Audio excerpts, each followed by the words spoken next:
Officer Malcolm Reed stands frozen as the judge pronounces his sentence, life imprisonment. For what? Merely pointing his service weapon at a black man in uniform. The courtroom erupts in chaos. Nobody realizes this decorated officer's downfall began 3 months ago at Arlington National Cemetery. Before we dive into this shocking story of racism, justice, and unexpected consequences, where are you watching from today?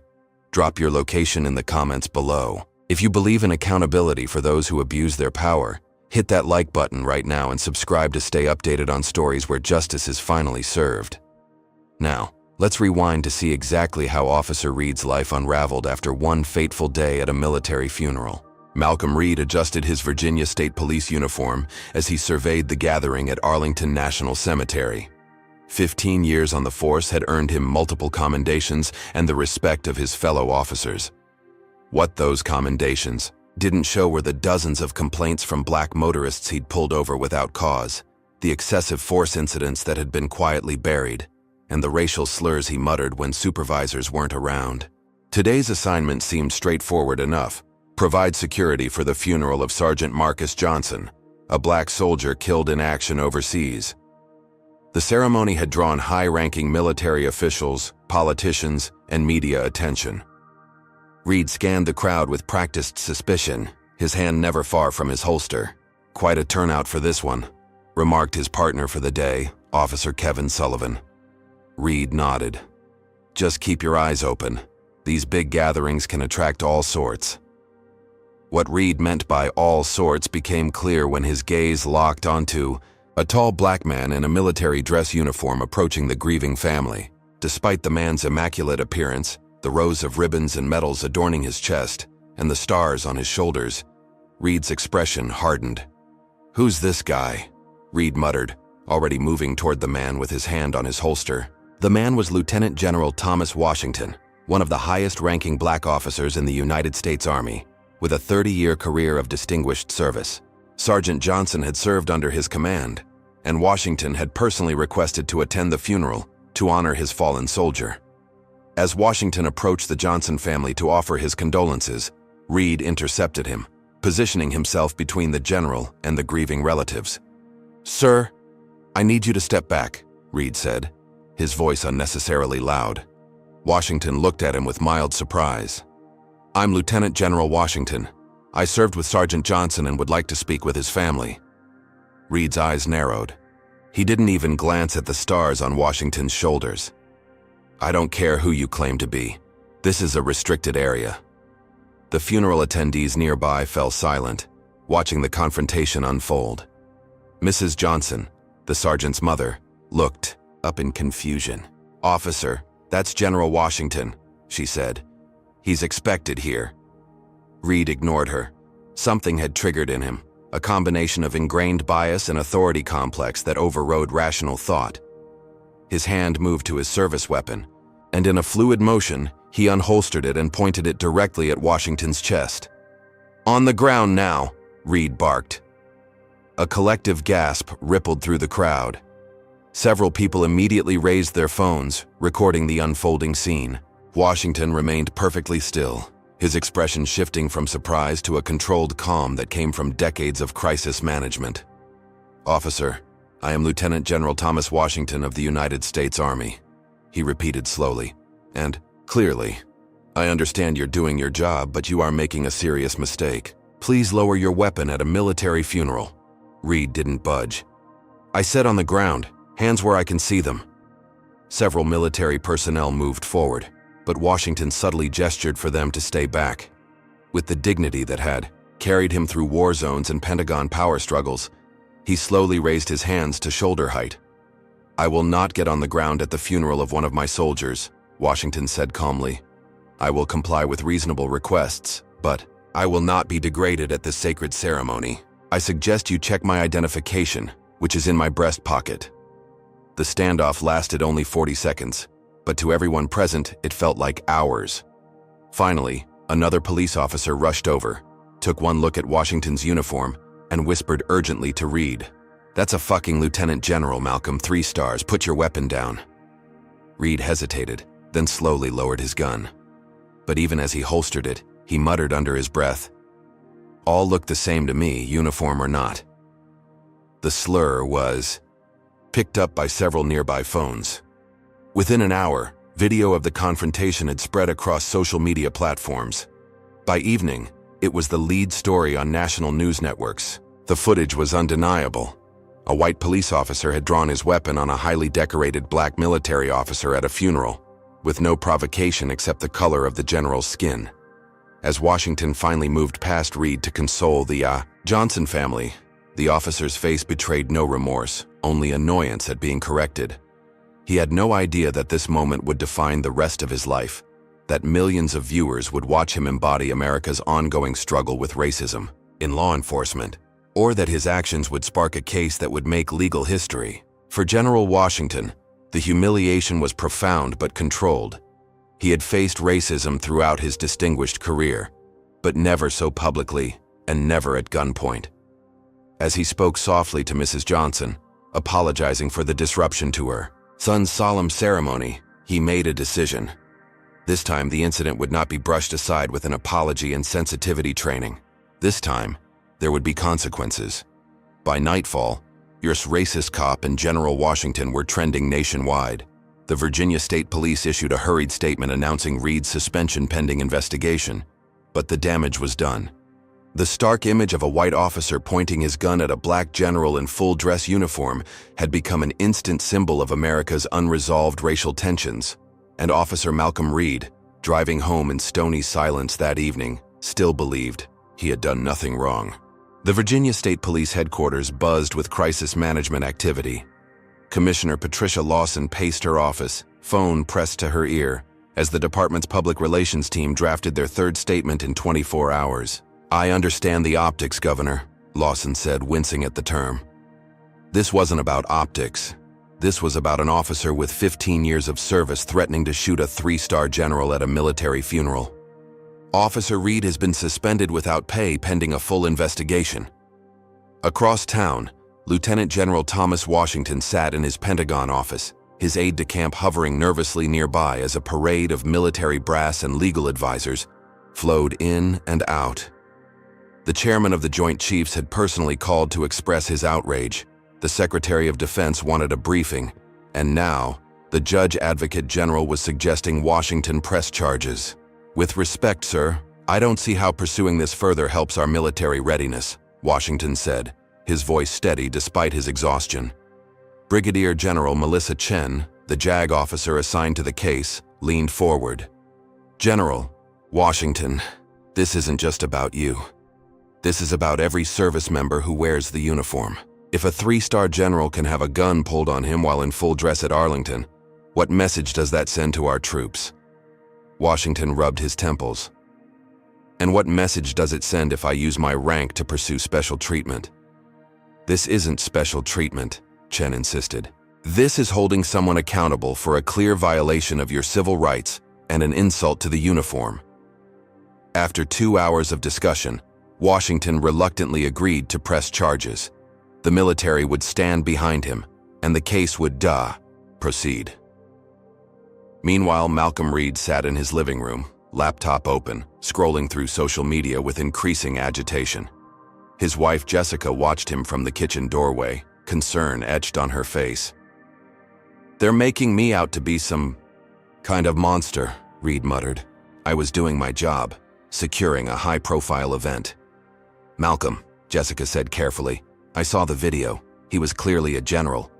Reed slammed the laptop shut. "You too? I made a split-second decision based on a perceived threat. I've been cleared for less before." What Reed didn't say was how automatic his reaction had been, how the sight of a black man approaching a grieving white family had triggered something instinctive in him. He didn't mention the rush of authority he'd felt with his hand on his weapon, or how he dismissed the stars on Washington's shoulders as irrelevant compared to the color of his skin. "The department will back me," Reed said with forced confidence. "They always have, but this time was different." As Reed would soon discover, there was a new district attorney in town, Eliza Pearson, a former civil rights attorney who had run on a platform of police accountability and criminal justice reform. When the Washington case landed on her desk, she recognized it immediately as both a tragedy and an opportunity. "I want everything on Officer Reed," Pearson told her team. "Complaint history, performance reviews, social media, the works. If this is a pattern, I want to know."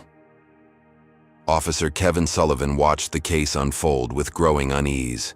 He had partnered with Reed occasionally over the years and had noticed concerning behavior, but had never spoken up. The police brotherhood meant you didn't rat on your own. But the image of General Washington's dignified face looking down the barrel of Reed's gun haunted him. When Internal Affairs requested a statement from him, Sullivan faced the most difficult decision of his career. "I need to ask you directly," the IA investigator said. "Have you ever observed Officer Reed exhibit biased behavior toward minorities?" Sullivan's mind flashed to traffic stops where Reed had been unnecessarily aggressive with black drivers, to the comments made back at the station, to the nicknames Reed used for certain neighborhoods. "I need time to think," Sullivan said finally. As Sullivan wrestled with his conscience, the Johnson family found themselves unwillingly thrust into the national spotlight. They had wanted only to bury their son with dignity. Now they were receiving interview requests, being asked to comment on a controversy that had overshadowed their grief. "Marcus would want us to speak up," said Robert Johnson, the sergeant's father. He believed in the military because everyone wore the same uniform, was held to the same standard, regardless of color. To see a general treated that way at his funeral, Marcus wouldn't stay quiet. Meanwhile, General Washington began receiving death threats. White supremacist groups posted his home address online. The military assigned him a security detail. What should have been a routine act of paying respects to a fallen soldier had turned his life upside down. As the days passed, the investigation into Reed deepened. DA Pearson's team discovered a troubling history: 16 civilian complaints of racial bias over Reed's 15-year career, all dismissed or buried. Dash cam footage showing questionable stops of minority drivers, and most damning, a pattern of escalating force specifically when dealing with black males. Jessica Reed discovered things about her husband she had previously chosen not to see. Going through his computer one night while he slept, she found emails to friends with racist jokes, membership in online forums where officers complained about the communities they policed, and a folder of memes mocking black victims of police violence. The man she had married, the father of her children, suddenly appeared to her as a stranger. When she confronted him, his response chilled her. "Everyone talks that way when it's just us," he said. "It doesn't mean anything. It's just blowing off steam." But to Jessica, it meant everything. She began to question every story he'd ever told her about his workday, every excuse for using force, every complaint that had been dismissed. 2 weeks after the incident, the Virginia State Police released a statement distancing themselves from Reed's actions, calling him one bad apple and highlighting their commitment to diversity and community policing. The statement rang hollow to activists who pointed out the department's history of protecting officers accused of misconduct. General Washington, despite the personal cost, made a decision to use his unexpected platform. He gave a single, powerful interview discussing his experiences with racism throughout his distinguished military career. "I've always believed that excellence is the best response to bigotry," Washington said. "That if I served with honor, courage, and distinction, the uniform would speak louder than my skin color. On that day at Arlington, I learned that for some, no number of stars on my shoulder will ever outshine the color of my skin." The interview transformed the narrative. Washington emerged as a reluctant symbol of dignity under fire, and Officer Malcolm Reed, still believing he would eventually be vindicated, found himself increasingly isolated as the case against him built. The tipping point came when Kevin Sullivan finally made his decision. After sleepless nights and conversations with his pastor, Sullivan walked into the district attorney's office and asked to speak with Eliza Pearson. "I can't stay silent anymore," Sullivan said, his voice breaking. "And I have documentation you need to see." The morning after Kevin Sullivan's meeting with DA Pearson, he arrived at his precinct to find his locker vandalized.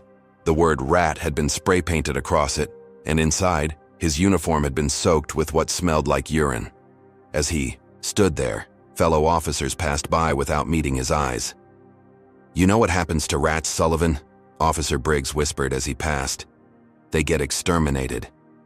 The thin blue line had never felt so threatening. Sullivan had broken the unwritten code by providing DA Pearson with evidence against one of their own.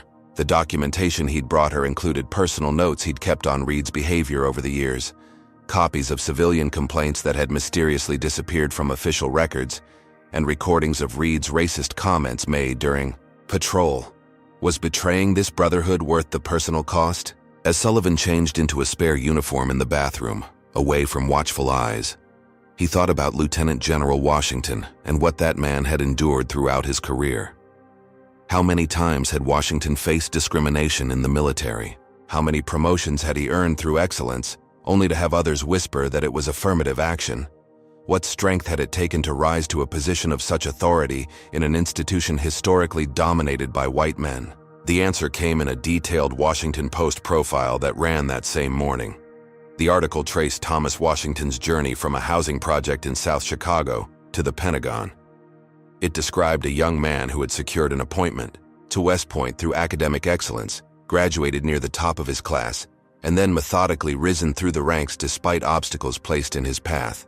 The article detailed an incident early in Washington's career when, as a captain, he'd been mistaken for a janitor while working late in his own office. It recounted the time he'd been pulled over 3 times in 1 month while driving his new car near his base, each time told he matched the description of a suspect. It revealed how, even as a colonel, he'd been questioned by MPs when entering officers' housing on a new base, despite being in uniform with ID. Through it all, Washington had maintained his dignity and focus. "I learned early on that anger, no matter how justified, rarely changes minds but often confirms biases," Washington was quoted saying. "My strategy has always been to be so good at my job that my work speaks first and my skin color becomes irrelevant." That strategy had carried him to the rank of lieutenant general. But on that day at Arlington National Cemetery, when Malcolm Reed pointed a gun at his chest, Washington's rank, decorations, and uniform had all been rendered meaningless in the face of deeply ingrained prejudice. Would you have maintained such dignity if faced with a gun pointed at you simply because of the color of your skin? Comment number 1 if you believe General Washington showed extraordinary restraint, or number 2 if you think he should have asserted his authority more forcefully. Like this video if you believe no one should face discrimination regardless of their uniform or rank. Now subscribe to follow this case as we explore how deep Officer Reed's prejudice truly went. Meanwhile, DA Eliza Pearson's investigation had taken a disturbing turn. An anonymous tip had led her tech team to an online forum where law enforcement officers shared private thoughts behind pseudonyms. Using digital forensics, they had linked Malcolm Reed to the username Blue Justice 88, the 88 being known neo-Nazi code for Heil Hitler. Reed's posts revealed a man far more radical than his professional demeanor suggested. He regularly shared conspiracy theories about white replacement, complained about affirmative action hires in his department, and advocated for harsher policing in minority neighborhoods. In one particularly disturbing thread from 6 months earlier, he had written, "Sometimes you need to make an example. These people only understand force. One good scare can keep a whole neighborhood in line for months." Pearson added the posts to her growing case file, recognizing that they established the critical element of intent. Reed's actions at the funeral weren't a mistake or a misunderstanding. They were the logical extension of his deeply held beliefs. Reed's defense attorney, William Barnes, a veteran police union lawyer, knew the case was problematic, but believed he could still frame it as a security precaution gone wrong. His strategy hinged on portraying Reed as a dedicated officer who had made a split-second decision in a high-security environment with no racial motivation. "The prosecution will need to prove racial animus," Barnes told Reed during a strategy session. "We'll argue that in a crowded situation with a high-profile funeral, you were being appropriately cautious. We'll get experts to testify about security protocols."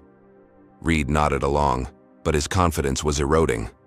The department he had expected to shield him had already thrown him under the bus with their bad apple statement.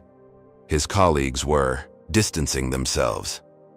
And at home, Jessica had become increasingly cold. spending long hours on her phone and minimizing conversations. What Reed didn't know was that Jessica had found more than just racist emails on his computer. She had discovered his complete search history, including queries on how to hide assets, research on countries without extradition treaties, and most recently, information about fixing the outcome of a criminal trial. Troubled by these discoveries, Jessica had initiated her own correspondence with DA Pearson's office, offering to provide information in exchange for immunity. She was beginning to fear the man she had married, not just for his views, but for what he might do when cornered.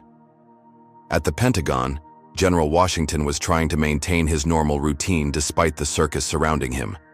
He had requested to be kept updated on the case, but not involved in the day-to-day developments.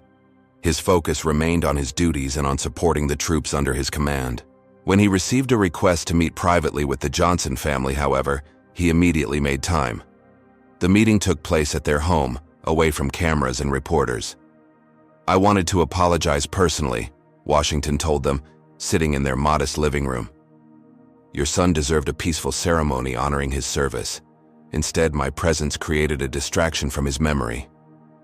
Robert Johnson shook his head firmly. "General, you have nothing to apologize for. Malcolm went overseas believing he was defending American values. What kind of values allow a police officer to point a gun at a 3-star general simply because of his skin color? This isn't a distraction from our son's memory. It's an extension of what he fought for." The conversation gave Washington a new perspective on the case. Perhaps his reluctance to pursue charges had been misguided.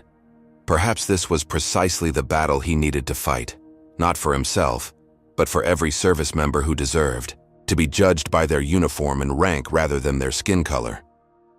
As Washington recommitted to seeing the case through, Kevin Sullivan made his final decision. Despite the threats and isolation, he would testify against Malcolm Reed. The culture of silence that protected bad officers had to end somewhere. Why not with him? The final bombshell dropped 3 days before the trial was set to begin. A journalist received an anonymous package containing photocopies of what appeared to be Malcolm Reed's personal journal. The entries dated back 5 years and contained explicit racial hatred, fantasies of violence against minorities, and specific references to wanting to make an example of successful black men who he felt didn't show proper deference to police. The journalist followed proper protocol, turning the journal over to DA Pearson's office while running a story about its existence without quoting the most inflammatory content. The defense immediately filed motions challenging the journal's authenticity and admissibility, but the damage to Reed's public image was done. As jury selection began, Malcolm Reed finally began to understand that he wasn't going to walk away from this unscathed. The good old boy system that had protected him throughout his career had abandoned him. He was alone now, with only his attorney and his darkest thoughts for company. And in those thoughts, his resentment and hatred only grew stronger. The courthouse steps resembled a battlefield drawn along racial and ideological lines. On one side, protesters held signs demanding justice for General Washington and end police racism. On the opposite side, a smaller but vocal group waved thin blue-line flags and chanted support for law enforcement. Between them stood a line of state troopers, their faces impassive despite the personal nature of the case they were containing. Inside, Courtroom 3A had been transformed into a media fortress. A pool camera provided live feed to news networks across the country. Sketch artists occupied the front row, capturing the scene in swift, decisive strokes. Court officers conducted enhanced security screenings, aware that the case had drawn threats from extremists on both sides. Malcolm Reed entered wearing a charcoal gray suit that hung slightly loose on his frame. He had lost weight during the pretrial period, his face now gaunt with dark circles under his eyes. He scanned the gallery, noting the absence of his wife Jessica. His attorney, William Barnes, projected confidence as he arranged documents on the defense table, but his tight-lipped expression betrayed concern. Across the aisle, District Attorney Eliza Pearson sat with her team, her burgundy blazer a splash of color in the otherwise muted courtroom. She had personally taken lead on the case, recognizing its potential to set precedent for prosecuting racial bias in policing. At 42, Pearson had built her career on civil rights cases, but none had drawn the national spotlight like Commonwealth vs. Reed. When Lieutenant General Washington entered, a murmur rippled through the courtroom. He wore his full-dress uniform with 3 stars gleaming on each shoulder, rows of ribbons decorating his chest. He moved with military precision to his seat in the front row of the gallery, acknowledging the judge with a respectful nod, but never once glancing toward Reed. Judge Evelyn Montgomery, a 20-year veteran of the bench known for her strict courtroom management, called the proceedings to order precisely at 9 a.m. "This court is now in session in the case of Commonwealth versus Malcolm Reed," she announced, her voice carrying authority that immediately silenced the murmurs. "I'll remind everyone present that disruptions will not be tolerated. This is a court of law, not a political rally." The jury entered, 8 women and 4 men, a racial composition that roughly mirrored the county's demographics. They had been sequestered due to the high-profile nature of the case, their access to media strictly limited to prevent outside influence. In her opening statement, D.A. Pearson laid out the prosecution's case methodically, her voice measured but resonant with moral clarity. "This case is about abuse of power in its most blatant form," she began. "The evidence will show that Officer Malcolm Reed, sworn to protect and serve all citizens equally, acted upon deep-seated racial prejudice when he drew his weapon on Lieutenant General Thomas Washington at a military funeral. This wasn't a mistake or a misidentification. This was the inevitable culmination of years of unchecked bias." She walked the jury through what they would see and hear: video of the confrontation, testimony from witnesses, evidence of Reed's history of racial profiling, and documentation of his expressed views on Black Americans. When Officer Reed pointed his gun at General Washington's chest, he wasn't seeing the stars on his shoulders or the medals earned through 30 years of distinguished service. He was seeing only the color of his skin, and in Officer Reed's world, that alone made General Washington a threat. Defense Attorney Barnes countered with an argument framed around security protocols and split-second decision-making in high-risk environments. "Police officers must make life-or-death decisions in moments," Barnes told the jury. Officer Reed was responsible for security at a high-profile military funeral attended by dignitaries. He observed an individual approaching the grieving family and acted to secure the area. Was his approach perfect? No. Could his tone have been more diplomatic? Certainly. But racial animus? The defense will demonstrate that this characterization is not only false, but politically motivated. Barnes portrayed Reed as a dedicated officer being sacrificed to appease public outrage, a scapegoat for broader societal tensions he had no part in creating. The contrast between the two narratives could not have been starker. In one, Reed was a racist with a badge, finally facing consequences for years of biased policing. In the other, he was a dutiful officer being pilloried for an honest mistake made under pressure. The prosecution's first witnesses established the scene at Arlington National Cemetery. A military chaplain described the solemn ceremony underway when the confrontation occurred. The funeral director testified about the careful protocols in place, including the list of expected attendees that had included General Washington's name. Both confirmed under cross-examination that security was present, but had not included checking identification of uniformed military personnel. Then came the video evidence, captured from multiple angles by attendees' phones, each showing slightly different perspectives of the same disturbing scene. The footage was played in normal speed, then in slow motion. The courtroom fell silent as they watched Reed approach Washington, his hand moving to his weapon, the gun being drawn and pointed. The audio captured Reed's commands, Washington's calm responses, and crucially, Reed's muttered slur after holstering his weapon. During the afternoon session, several of Reed's colleagues from the Virginia State Police took the stand. Their testimony revealed a department divided. Some described Reed as a good cop who was thorough in high-risk situations. Others, speaking more reluctantly, acknowledged incidents where Reed had been unnecessarily aggressive with minority suspects. The most compelling testimony came from a Black rookie who had trained under Reed briefly.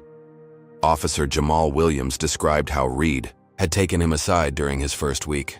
"He told me I needed to be twice as hard on people from my own neighborhoods to prove I wasn't showing favoritism," Williams testified.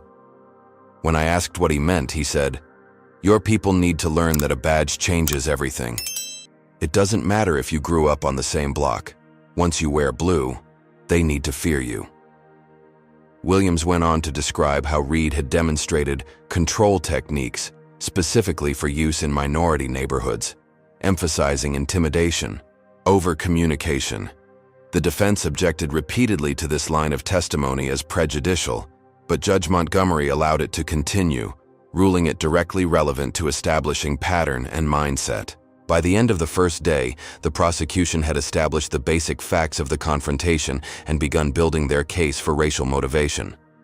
Barnes fought to contain the damage through cross-examination, but the video evidence proved particularly difficult to reframe. As the court adjourned, Reed leaned over to whisper to his attorney, "This isn't going how you said it would." Barnes gathered his papers without meeting Reed's eyes. "It's early days yet. Tomorrow we start poking holes in their narrative." But both men knew the first round had gone decisively to the prosecution.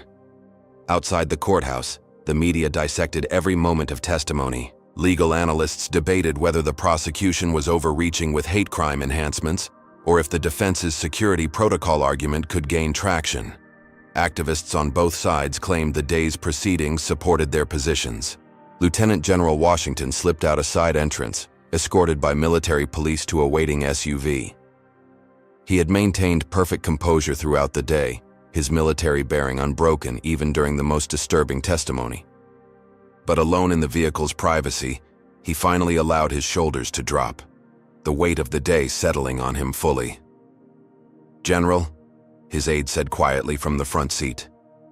The chairman called. He wanted to know if you need anything. Washington looked out at the crowd still gathered at the courthouse steps, the signs bearing his name, the passion his case had unleashed.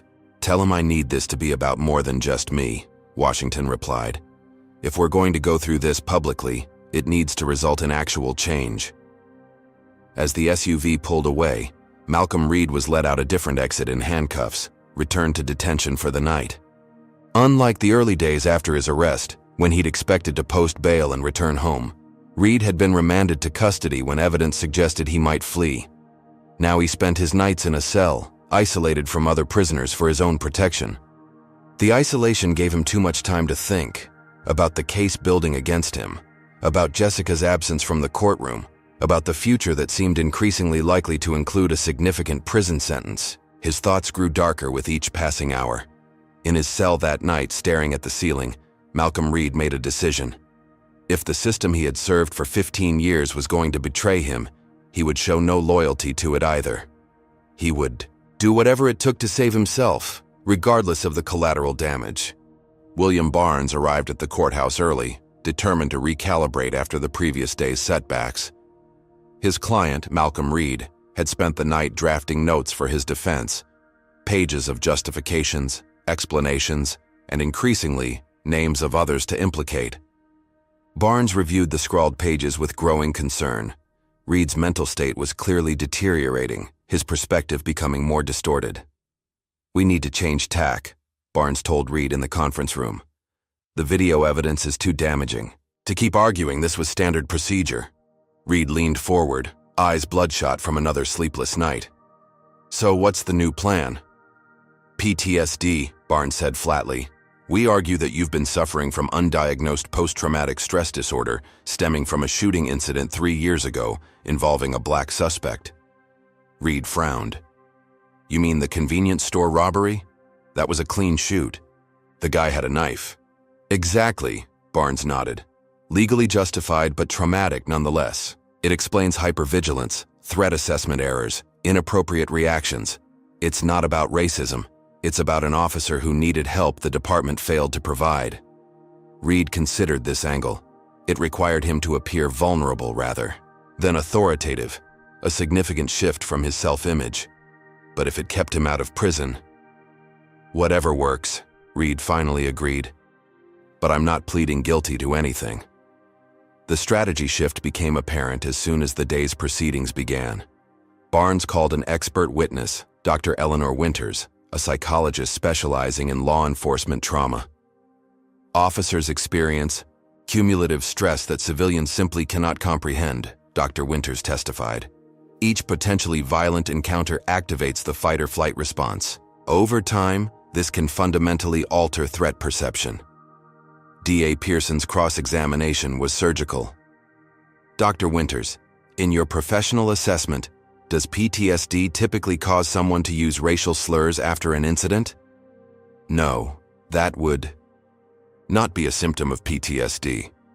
Does PTSD cause someone to join online forums dedicated to white nationalist ideologies? No, it does not. In your review of Officer Reed's records, did you find any documented request for psychological support following the convenience store incident? I did not. Did any supervisor, colleague, or family member report observing PTSD symptoms in Officer Reed prior to this incident? Not in the materials I reviewed. By the time Pearson finished, the PTSD defense lay in tatters.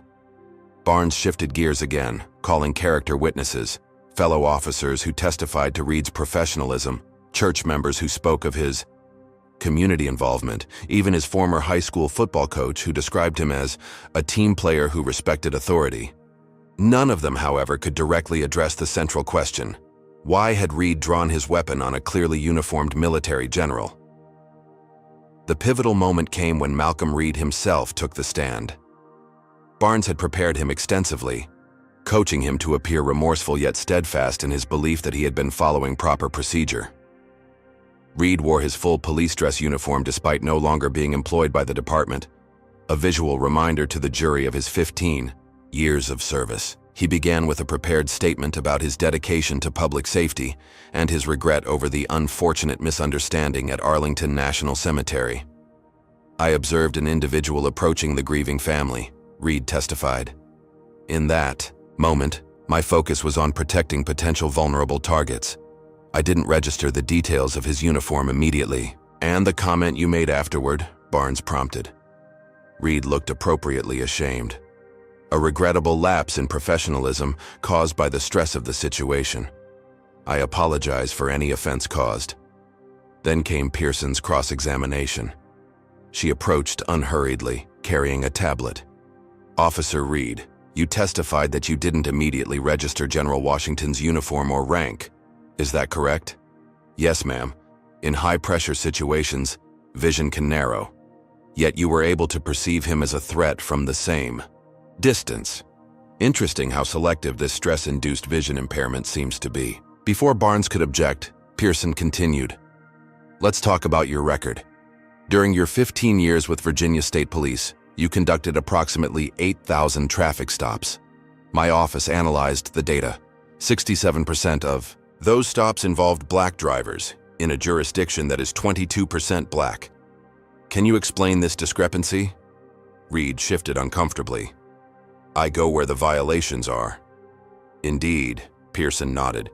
And you issued citations to 84% of the black drivers you stopped, compared to 41% of white drivers. That's quite a difference in how you perceived violations. The statistical evidence continued. Use of force incidents, complaint patterns, disparities in arrest rates. With each data point, Reed grew visibly more agitated, his answers shorter and more defensive. Then Pearson pivoted unexpectedly. Officer Reed, are you familiar with the username Blue Justice 88? The color drained from Reed's face. Barnes tensed beside his table. They had hoped the online evidence would be ruled inadmissible, but Judge Montgomery had determined that posts linked conclusively to Reed were relevant to establishing state of mind. I may have used that name online, Reed admitted. Pearson displayed a series of posts on the courtroom monitors, the most inflammatory content redacted but the meaning unmistakable. The jury visibly recoiled at several of the statements. Officer Reed, did you write, and I quote, "These people need to remember their place. Sometimes you have to make an example of one to keep the rest in line." Reed swallowed hard. That was taken out of context. We were discussing crowd control tactics. And this comment, posted the morning after you pointed your weapon at General Washington. Did my job today. Doesn't matter how many medals they wear, they still need to respect the badge. Was that also about crowd control? I can't recall making that specific post. Yet it came from your IP address, from your home computer, using your account. As the cross-examination continued, Reed's carefully constructed facade began to crack. His answers grew combative, his tone defensive, and most damagingly, his true beliefs began to seep through. General Washington should have complied immediately, Reed snapped after a particularly pointed question. His rank doesn't give him the right to disregard police instructions. Even when those instructions are unlawful and racially motivated? Pearson countered. That's your characterization, Reed shot back. I saw a potential threat and responded according to my training. Your training instructed you to draw your weapon on a uniformed 3-star general at a military funeral? The exchange continued until Judge Montgomery called a 15-minute recess. In the hallway, Barnes confronted his client. What happened to appearing remorseful? You're coming across as exactly what they're painting you to be. Reed's eyes flashed with anger. I'm not going to sit there and be called a racist by some activist DA. Then you're going to prison, Barnes hissed. Pull it together. From her seat in the back of the courtroom, Jessica Reed had watched her husband's testimony with increasing dismay. Each answer, each flash of indignation, confirmed what she had slowly come to realize over the past months. The man she had married harbored deep racial resentments that had poisoned his judgment and, ultimately, their life together. During the recess, she slipped out of the courtroom and approached D.A. Pearson in the hallway. I need to speak with you, Jessica said quietly, about Malcolm's private statements at home. When proceedings resumed, Reed returned to the stand, visibly more controlled but with tension radiating from his rigid posture.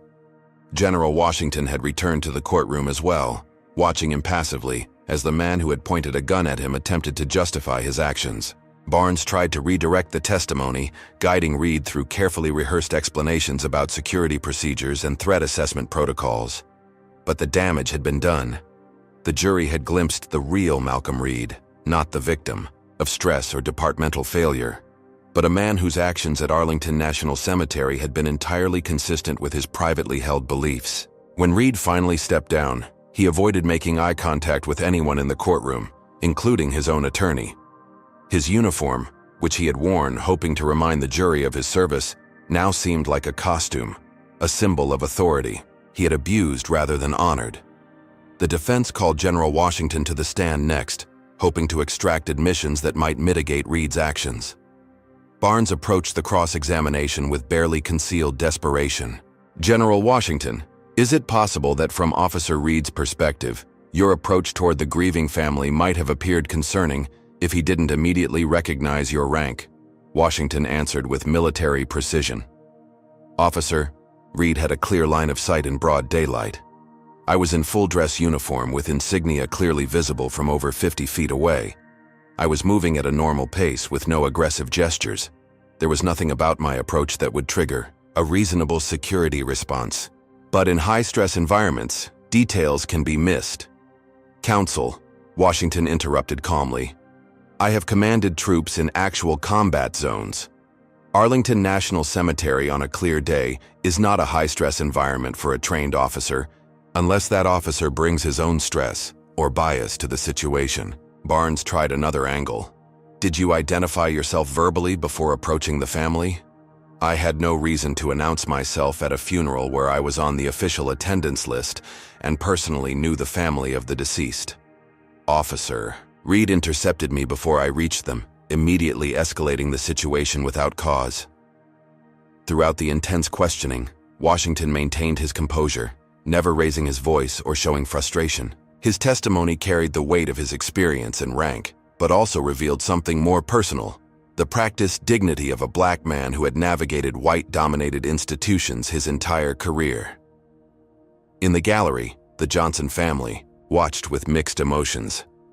They had come to support Washington, but each moment of testimony forced them to relive the disruption of their son's funeral. Mrs. Johnson dabbed tears as Washington described how he had simply wanted to offer his condolences and share stories of her son's service under his command.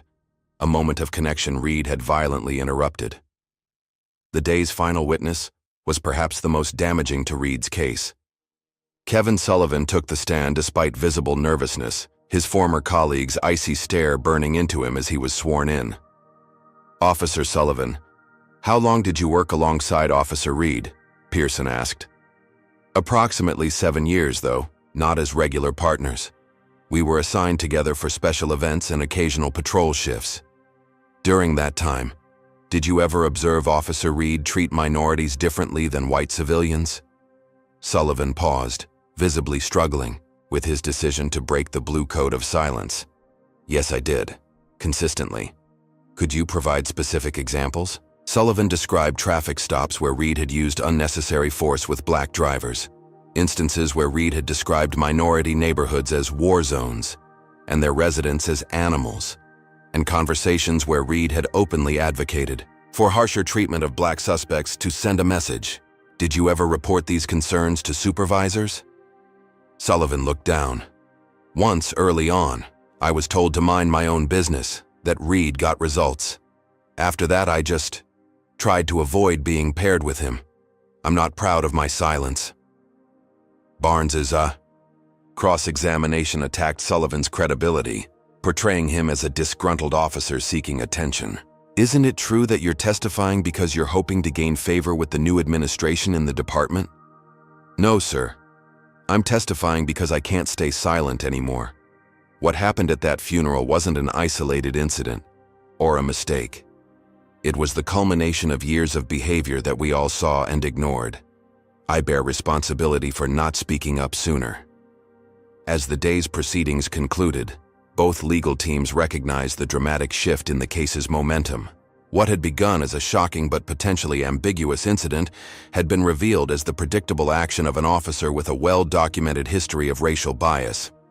In the courtroom's public gallery, activist groups nodded in grim vindication. This was exactly the pattern of protected misconduct they had been protesting for years. Among the law enforcement observers, reactions were mixed.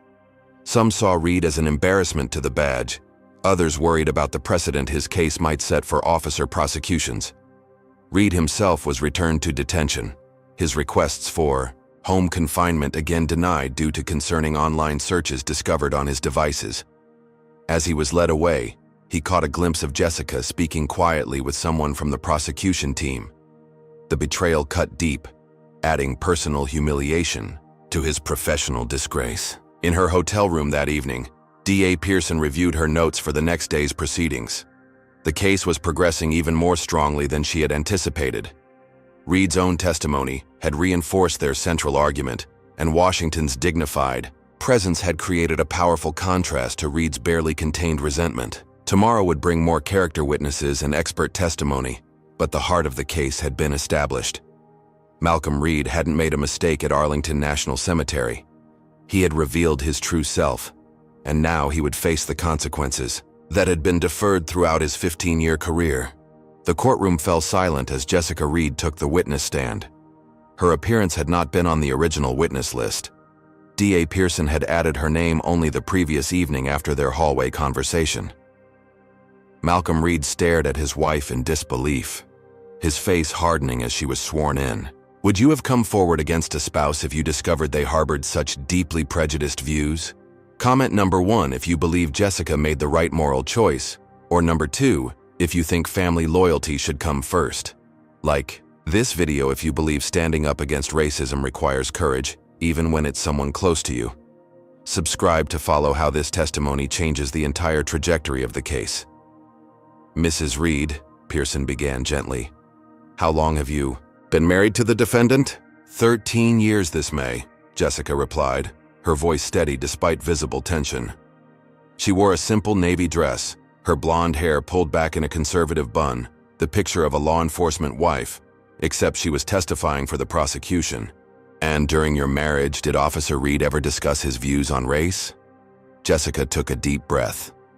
Not explicitly in the beginning. There were comments here and there that I dismissed as dark humor or job stress, but over the years, especially recently, they became more frequent and more disturbing. Could you give the court an example?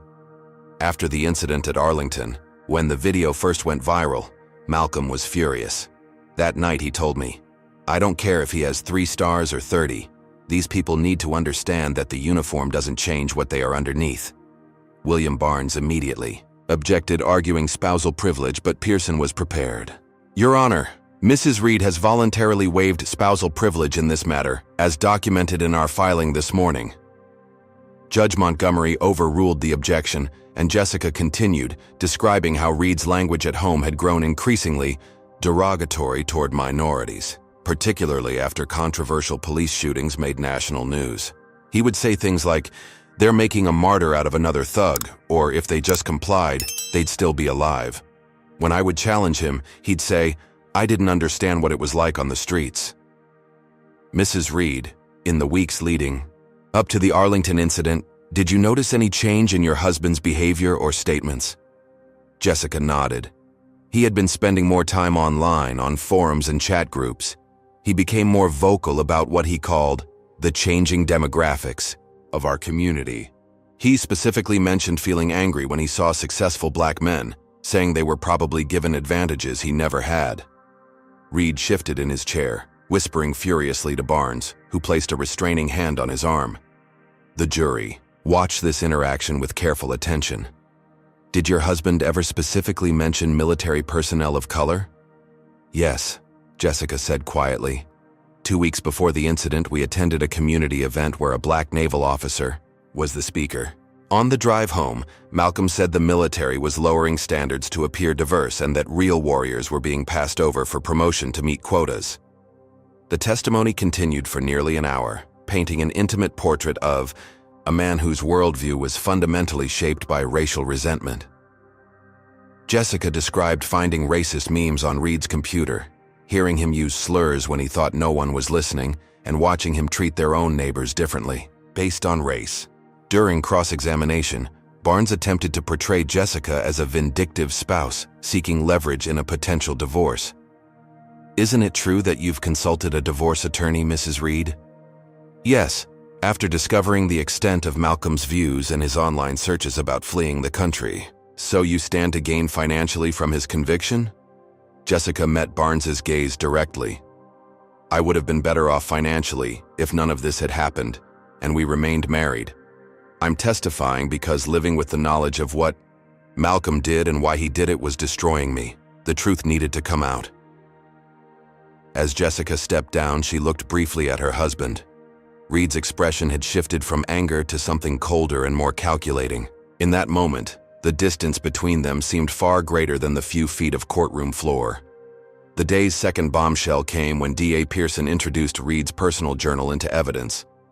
The defense had fought vigorously to have it excluded, arguing chain of custody issues, since it had first appeared anonymously with a journalist. But forensic analysis had authenticated the handwriting, and Judge Montgomery had ruled it admissible. The journal entries, read aloud by a court officer, revealed Reed's unfiltered thoughts over 5 years. What began as typical police gallows, humor had evolved into explicit racism, fantasies of using his badge to put people in their place, and specific mentions of wanting to confront successful black men who he felt didn't show proper deference to police. Most damning was an entry from just 1 week before the Arlington incident. Saw another one today, driving a BMW, probably dealing. These affirmative action types with their government jobs and set-asides, walking around like they earned what they have. Someone needs to remind them that a uniform or a suit doesn't change what they are. Badge still outranks everything. The journal painted a clear progression from biased thinking to active intention, precisely what the prosecution needed to establish the crime as premeditated rather than impulsive. During the lunch recess, William Barnes made a desperate attempt to negotiate a plea deal, approaching DA Pearson in the courthouse conference room. Manslaughter with bias enhancement, 5 years, Barnes offered. My client is willing to surrender his law enforcement certification permanently. Pearson didn't even consider it.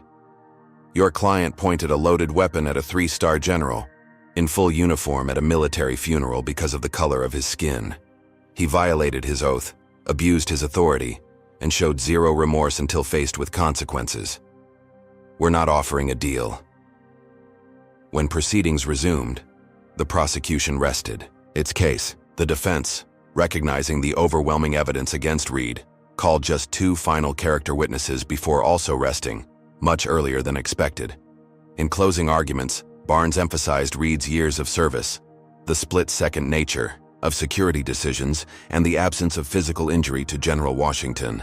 Whatever Officer Reed's personal thoughts might have been, what occurred at Arlington Cemetery was an excessive reaction to a perceived security concern, not an act of hate.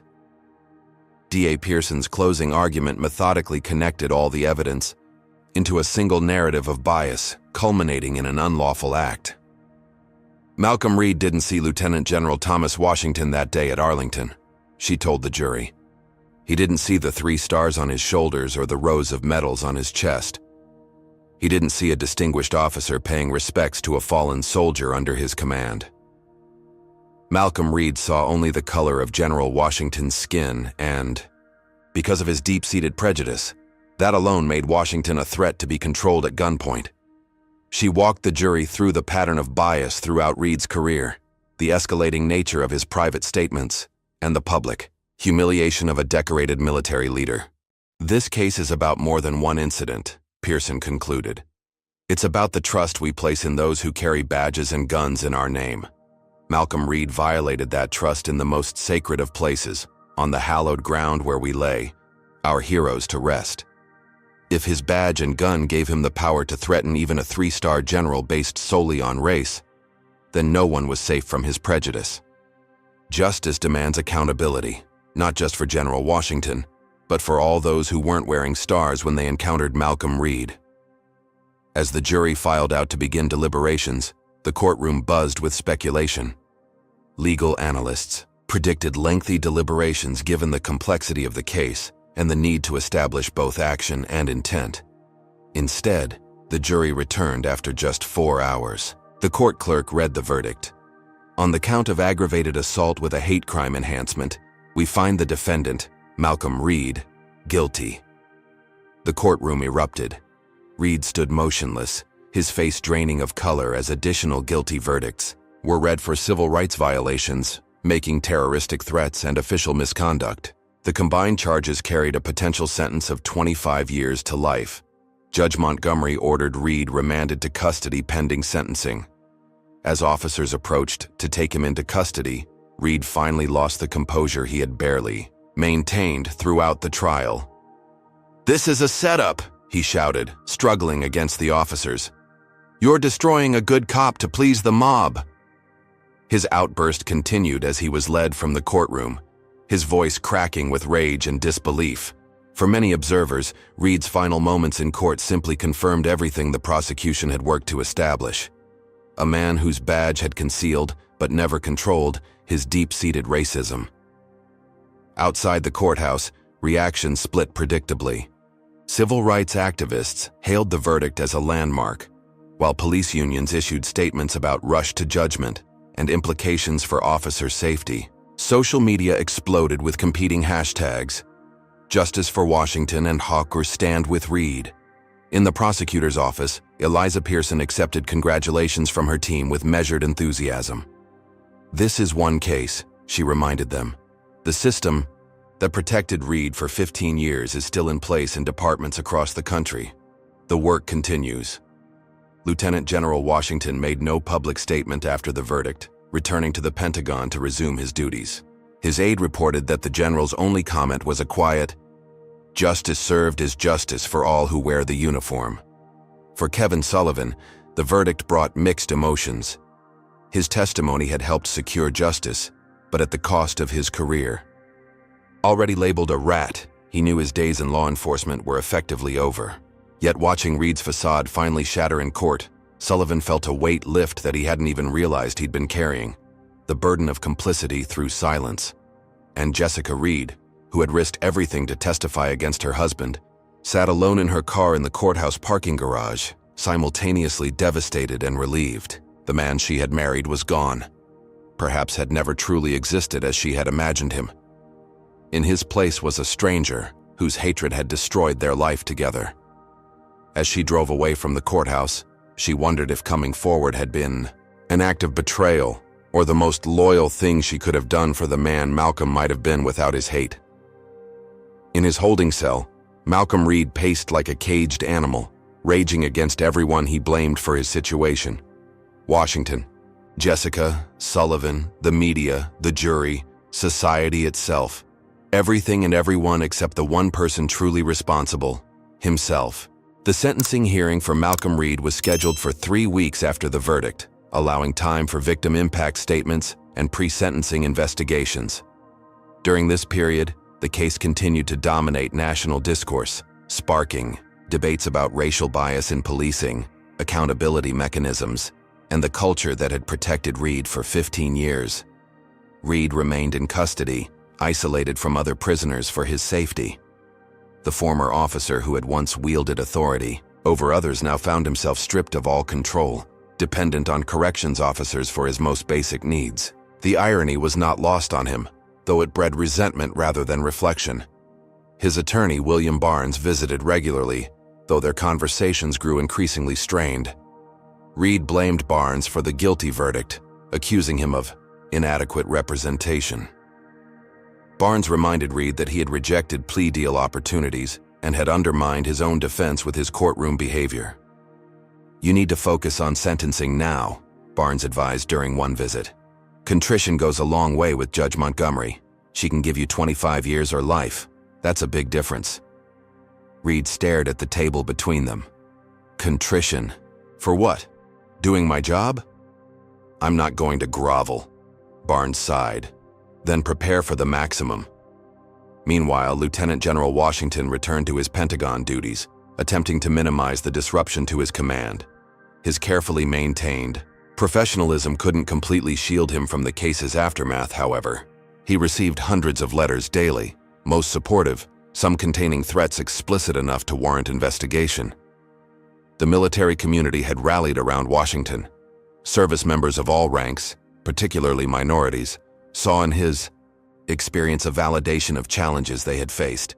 A black sergeant from Fort Bragg wrote, "Watching you stand tall in that courtroom in full uniform while that officer's actions were exposed gave me hope that maybe my kids won't have to fight the same battles we did." Washington had never sought to be a symbol, but he recognized the responsibility that had been thrust upon him.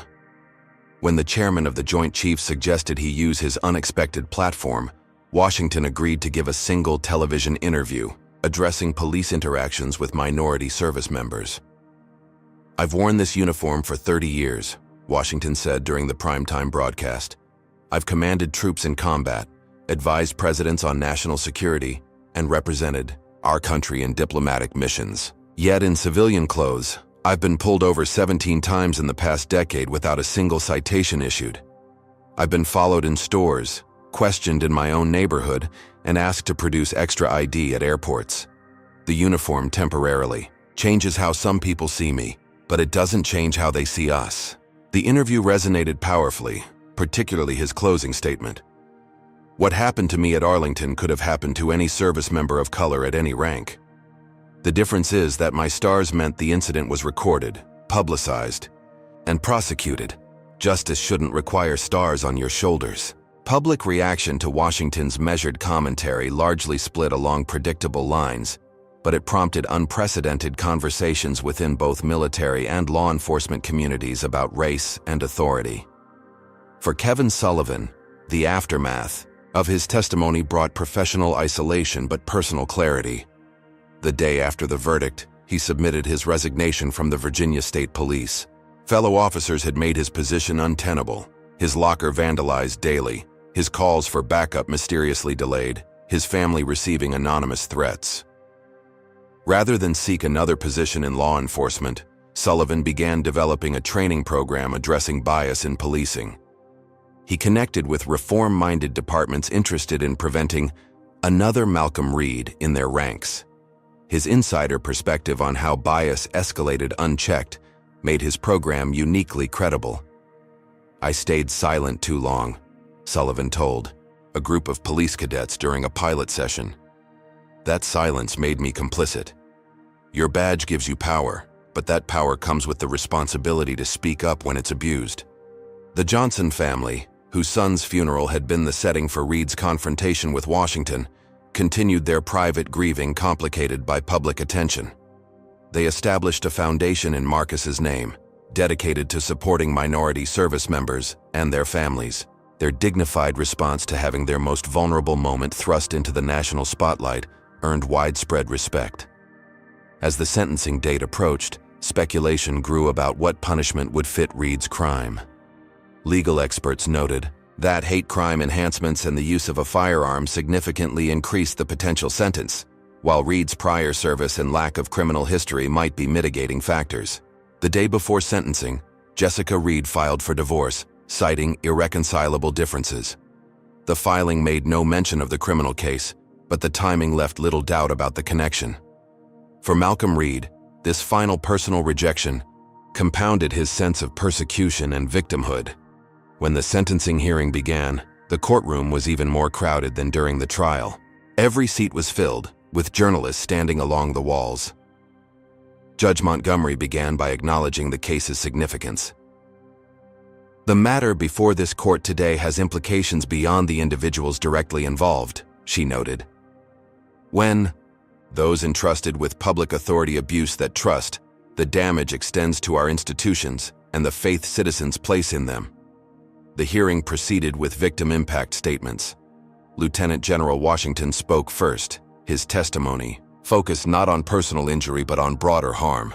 The defendant's actions undermined trust between law enforcement and the military, between authorities and citizens, and most disturbingly, sent a message to every minority service member that their uniform, their sacrifice for this nation, may not protect them from bias. That damage cannot be overstated. Jessica Reed had declined to make a statement, but Kevin Sullivan spoke briefly about the culture of silence that had enabled Reed's behavior to escalate unchecked.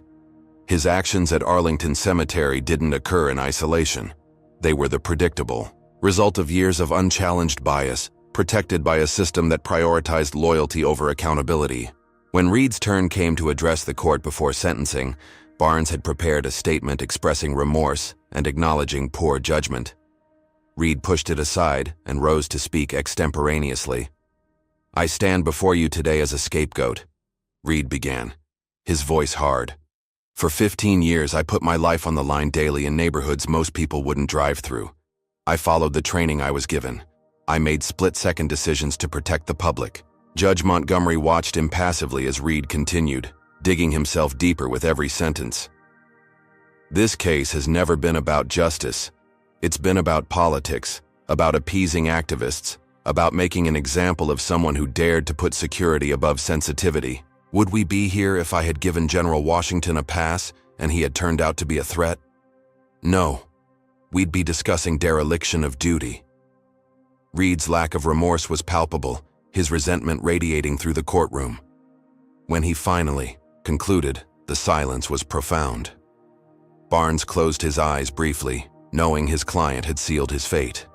Judge Montgomery took nearly 30 minutes to deliver her sentencing statement, methodically addressing each aspect of the case. She rejected Reed's characterization of himself as a scapegoat, noting that the evidence of bias was overwhelming and undeniable. She emphasized the particular breach of trust inherent in using police authority to target a citizen based on race. "When bias infects law enforcement, it corrupts the very foundation of justice," Montgomery stated.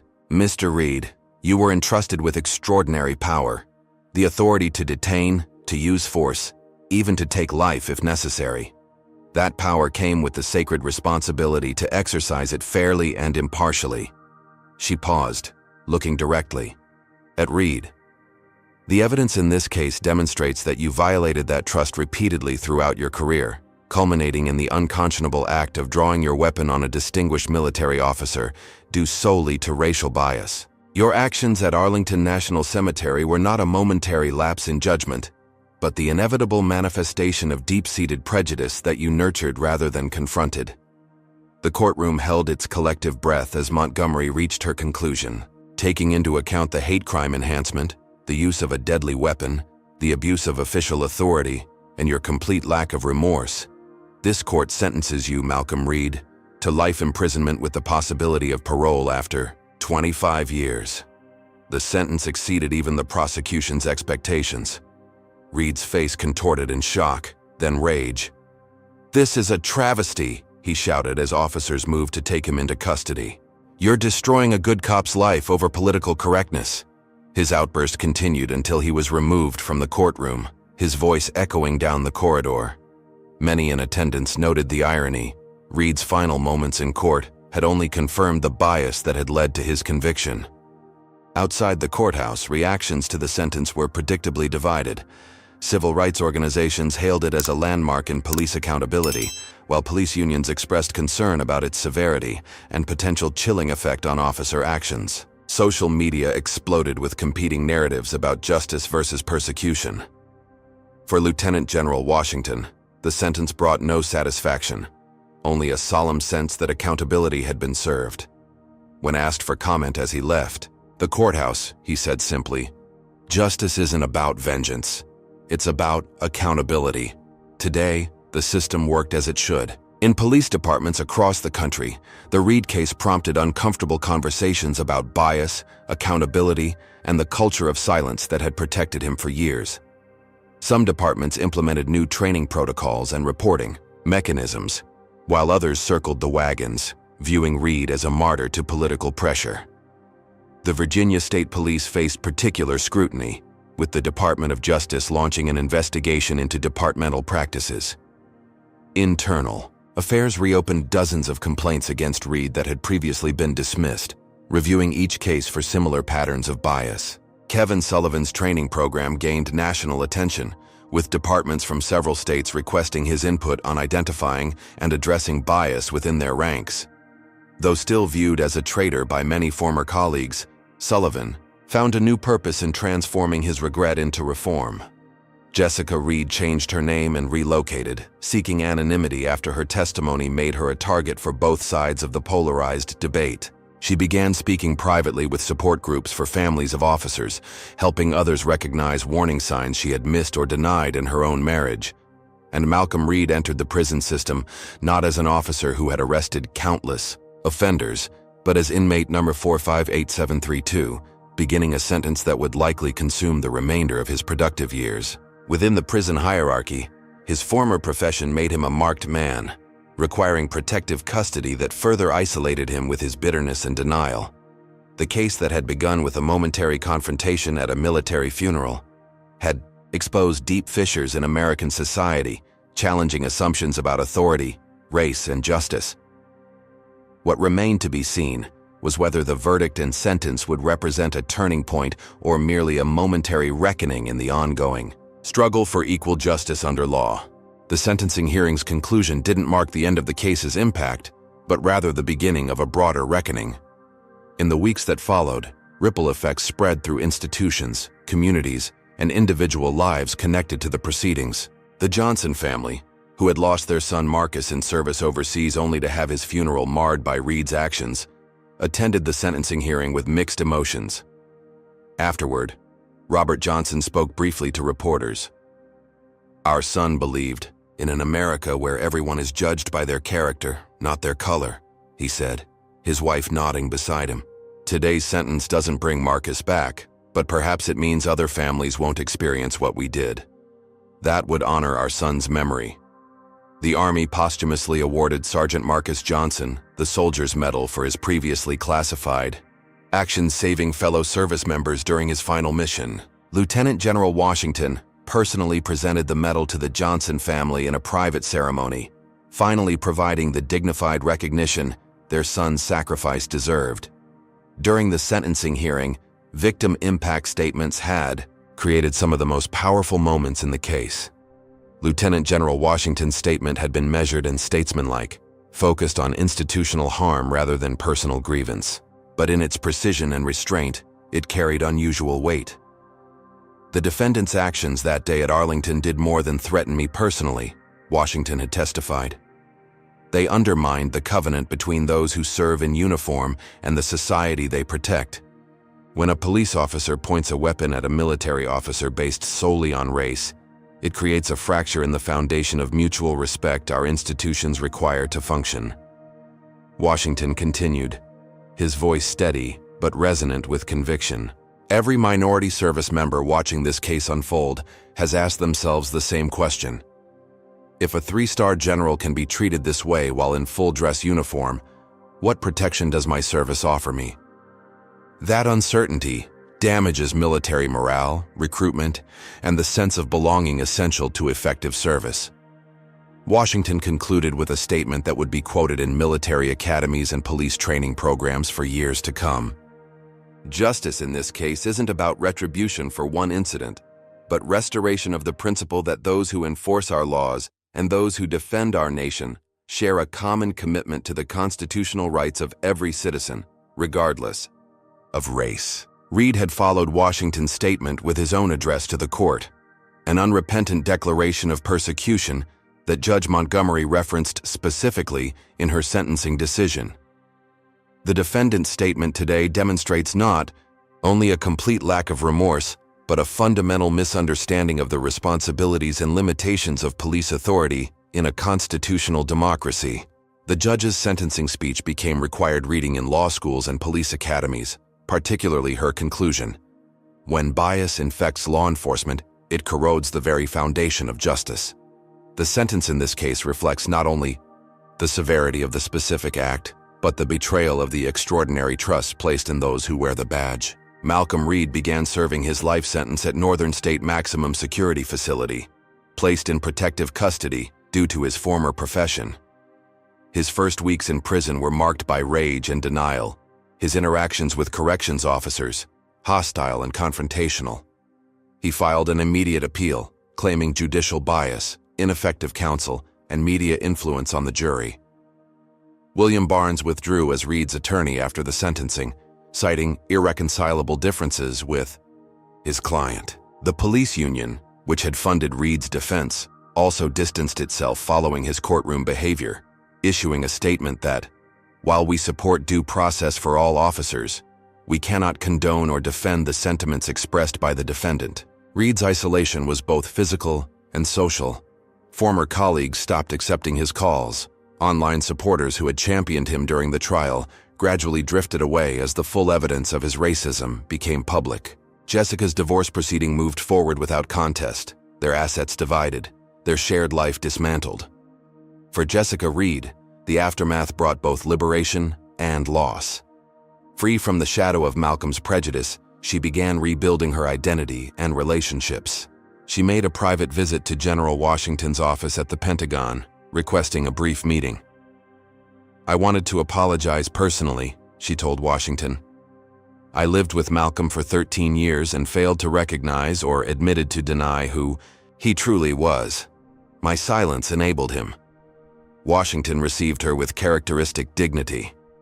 "Mrs. Reed, your testimony demonstrated remarkable courage. Many would have remained silent out of misplaced loyalty. Instead, you chose truth, despite the personal cost." Jessica left that meeting with a sense of closure that had eluded her in the courtroom.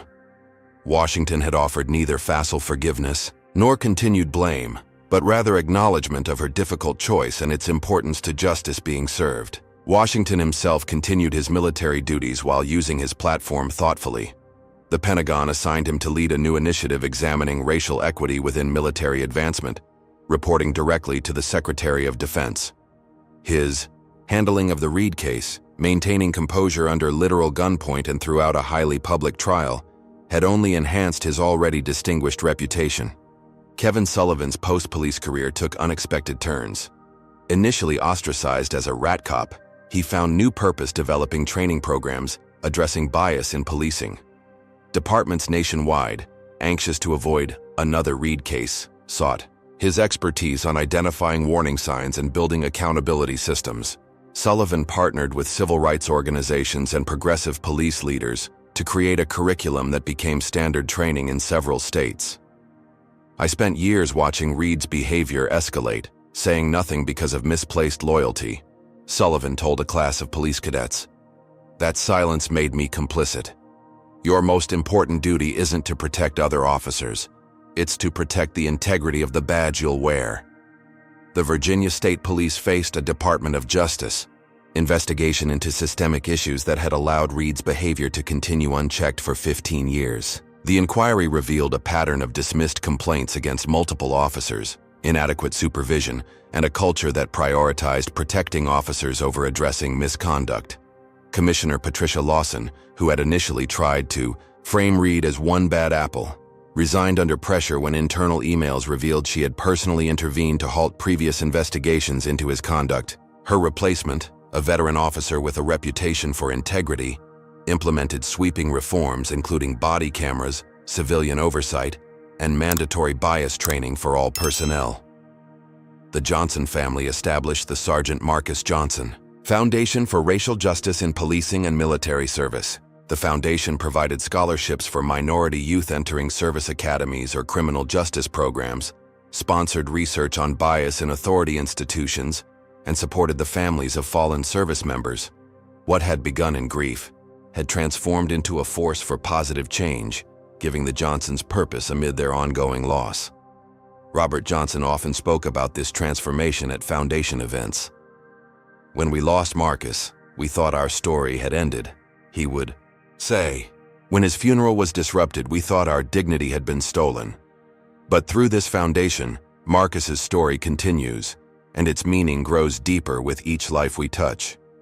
The national conversation sparked by the Reed case led to legislative initiatives in several states addressing qualified immunity, civilian oversight of police, and transparency in complaint processes. Police unions fought these measures vigorously, arguing they would hamper effective law enforcement and endanger officers.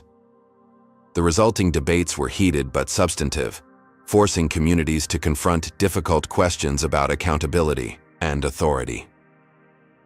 Activist organizations that had long advocated for police reform found new allies among moderate voters, shocked by the evidence presented during Reed's trial.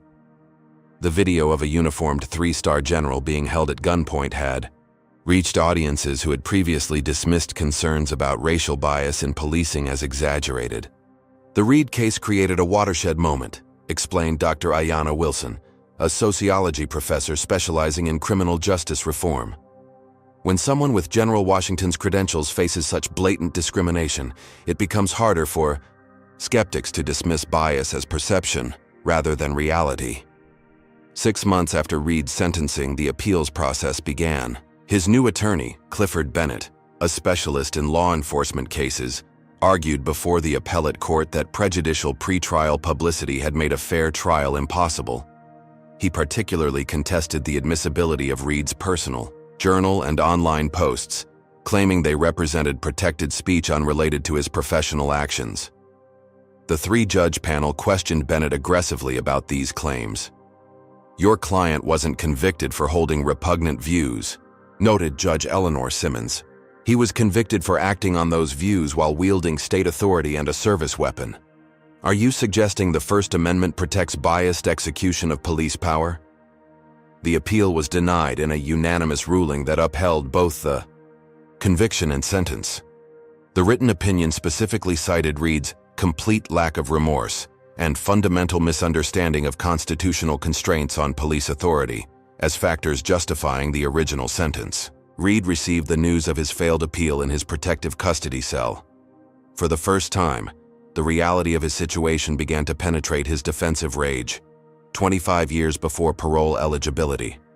By then, he would be in his 60s, his youth and middle age consumed by incarceration. A prison psychologist noted in Reed's file that he was showing signs of depression, but still externalizing blame, identifying everyone from General Washington to Jessica to the liberal media as responsible for his predicament. Reed refused to participate in recommended racism awareness programs, dismissing them as brainwashing. 1 year after the sentencing, an unexpected meeting took place at Northern State Maximum Security Facility. Lieutenant General Washington, having received special permission from the Department of Corrections, visited Malcolm Reed in prison. The meeting had been arranged quietly, with no media notification at Washington's request. Reed was brought to an interview room, handcuffed and shackled as per protocol for maximum security inmates. When Washington entered in full dress uniform, Reed's expression registered shock, then immediately hardened into hostility. "I want to understand," Washington said after they were seated across from each other. "Not justify or excuse, but understand what happened that day and why." Reed sat in stony silence for several moments before responding. "You want understanding? How about understanding what it's like to have your life destroyed for doing your job? I was providing security. You were an unknown individual approaching a grieving family. I was in full military dress uniform, With visible rank insignia, my name on the official attendance list, Washington countered calmly. Would you have drawn your weapon on a white man in the same uniform? This wasn't about race, Reed insisted, though his conviction had established precisely the opposite. It was about security protocols. The media turned it into a racial circus. Washington studied him thoughtfully. Mr. Reed, I didn't come here to debate your guilt or innocence. The court has settled that question. I came because I believe in facing reality directly, and the reality is that what happened between us that day at Arlington reflects a divide in our society that has destroyed your life and impacted mine. Impacted yours? Reed scoffed. You're a hero now. Probably got another star out of this. I never wanted to be known for having a gun pointed at me, Washington said quietly. I wanted to be known for my service, my leadership, the missions accomplished under my command. Instead, I've become a symbol in a culture war I never enlisted to fight. The conversation continued for nearly an hour, neither man truly reaching the other, but each gaining insight into perspectives they had previously only imagined. Washington departed with a clearer understanding of how deeply Reed's worldview had been shaped by an us versus them mentality that placed racial identity above all other factors. Reed remained in his hardened perspective, but the visit disturbed him in ways he couldn't immediately articulate. In the days that followed, he found himself replaying the conversation, particularly Washington's parting words. We both wore uniforms meant to serve the same Constitution, the same people. Where did your oath and mine diverge? For Washington, the visit provided a kind of closure, not reconciliation, but confirmation that Reed's actions had indeed been driven by the bias established at trial.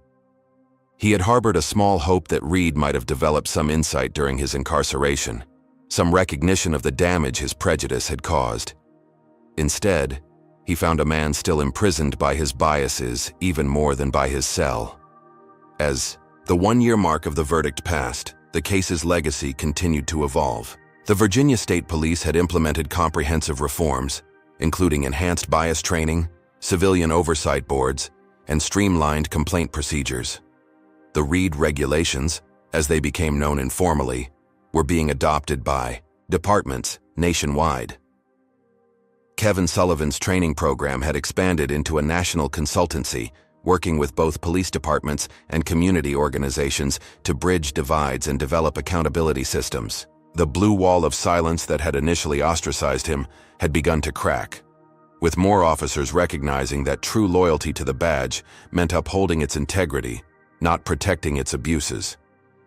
Jessica Reed, now using her maiden name Jessica Lawton, had relocated to another state and begun building a new life. She occasionally spoke to support groups for family members who had discovered loved ones involved in extremist ideologies, sharing her experiences of gradual realization and the difficult decision to testify.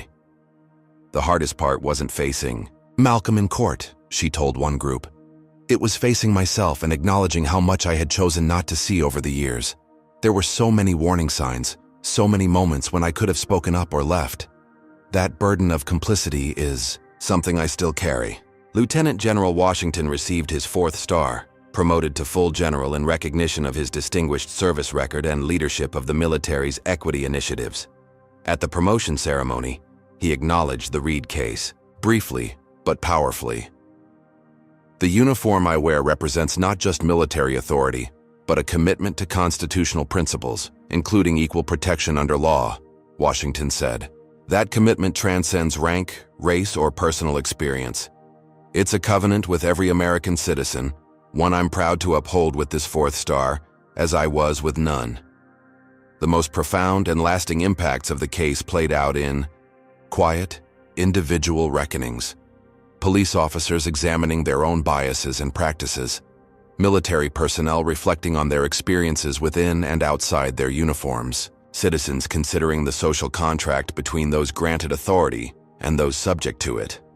The case of Malcolm Reed had exposed fault lines in American society, but in doing so, had also created space for necessary conversations about race, authority, and accountability. The painful process had not healed these divisions, but had made them visible in ways that could no longer be denied or dismissed.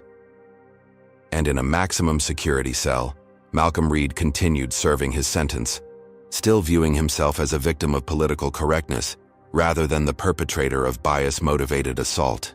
His worldview remained largely intact, but in unguarded moments, Washington's question would return to him.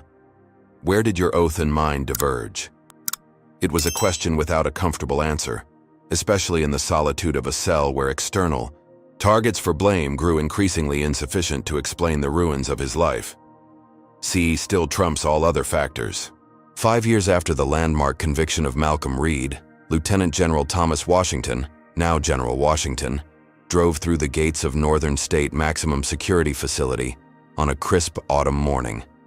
The prison looked much as it had during his first visit 4 years earlier, imposing concrete walls, razor wire glinting in the sunlight, watchtowers manned by armed guards scanning the perimeter. Washington had kept his return visit private, requesting no special accommodations beyond the necessary security protocols. He wore civilian clothes rather than his uniform, a deliberate choice to meet Reed as a private citizen rather than a symbol of military authority. The processing took time, even for a 4-star general. Identification verification, security, screening, escort assignment, visitor badges. The prison system maintained its rigid procedures regardless of a visitor's rank. Washington submitted to each step with patient courtesy, understanding that institutional rules existed for valid reasons. Malcolm Reed had changed visibly in the 5 years since his sentencing. Prison had thinned his frame and added gray to his temples. The arrogant bearing that had characterized him in court had diminished, replaced by the cautious vigilance of a long-term inmate navigating a dangerous environment. When he entered the visitation room and saw Washington, his expression registered surprise, but not the hostility of their previous meeting. "General," Reed acknowledged, sitting across the table. No handshake was offered or expected. "Mr. Reed," Washington replied, "thank you for agreeing to see me." 5 years of incarceration had altered Reed's exterior, but not his core beliefs. He had adapted to prison life through necessity, learning to survive in protective custody, isolated from the general population due to his former profession. The isolation had only reinforced his self-perception as a victim of political correctness rather than a perpetrator of bias-driven assault. "I've been following the changes implemented after your case," Washington began. "The Virginia State Police has new leadership, new training protocols, new accountability mechanisms. Several other departments have adopted similar reforms." Reed's expression hardened. Throwing good cops under the bus to appease activists, making it impossible to do the job effectively. Washington considered this response. "Is that how you see accountability? As interference rather than enhancement of the police mission?" "I see reality," Reed countered. "I spent 15 years on those streets. The politicians and professors designing these reforms have never had to make a life or death decision in seconds." Washington nodded. "I understand split-second decisions. I've made them in combat zones with incomplete information and lives at stake. But those decisions are still accountable to rules of engagement, to constitutional principles, to the fundamental mission of protection rather than dominance." Their conversation continued, circling familiar territory. Reed positioning himself as a scapegoat for broader societal tensions, Washington attempting to engage him on questions of responsibility and institutional integrity. But unlike their first meeting, Washington detected something new beneath Reed's defensive posture, a weariness perhaps, or the first glimmers of reflection forced by years of consequences. "Do you ever think about that day at Arlington?" Washington asked. "Not the trial or sentence, but the moment itself, when you drew your weapon on me."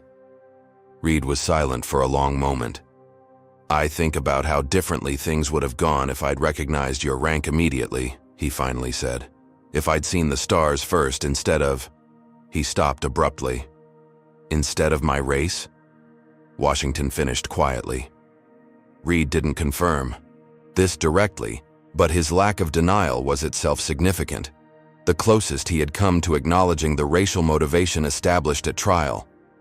"My question for you," Washington continued, is whether you've considered that the problem wasn't failing to see my rank, but allowing race to override all other factors. The stars, the uniform, the official attendee list, the funeral context, all secondary to the single fact of my skin color. Reed shifted uncomfortably. I made a split-second assessment based on perceived threat.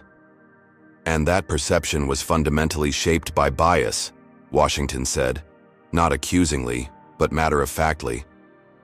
That's what I've come to understand more deeply since our case. Bias doesn't announce itself. It filters information before we're conscious of the process, highlighting some factors and discounting others. Reed had no response to this, but Washington noticed he didn't immediately reject the premise, a subtle but meaningful shift from his previous absolute denials. As their time concluded, Washington asked one final question. Have you spoken with Jessica since the divorce? Pain flashed across Reed's face. She remarried last year, has a kid now. This personal loss seemed to affect him more deeply than his professional disgrace or even his incarceration. She betrayed me when I needed her most. She told the truth. As she understood it, Washington countered gently, perhaps the greatest betrayal would have been to remain silent, allowing you to continue believing your worldview had no consequences. As Washington departed the facility, he reflected on how little and yet how much had changed in 5 years. Reed remained largely unrepentant, still seeing himself as the victim rather than the perpetrator. Yet beneath the defensive shell, Washington had glimpsed something new, not redemption or transformation, but perhaps the first hairline cracks in Reed's certainty, the beginning of questions where previously there had been only answers. Outside the prison walls, the world had continued, evolving. Kevin Sullivan's police accountability program had expanded nationally, transforming from a one-man consultancy to an institute with permanent staff and comprehensive curriculum. Sullivan had initially faced hostility from traditional police culture, labeled a traitor for breaking the blue wall of silence. 5 years later, progressive departments actively sought his expertise, recognizing that addressing bias proactively protected both the public and officers themselves. The Reed case showed us the cost of silence, Sullivan told a graduating class of police cadets. Not just to the victims of biased policing, but to the officers who could have been redirected before their bias led to irreversible actions. The greatest loyalty to your fellow officers isn't covering for misconduct, it's intervening before that misconduct destroys lives, including their own. The Virginia State Police had undergone comprehensive restructuring under new leadership.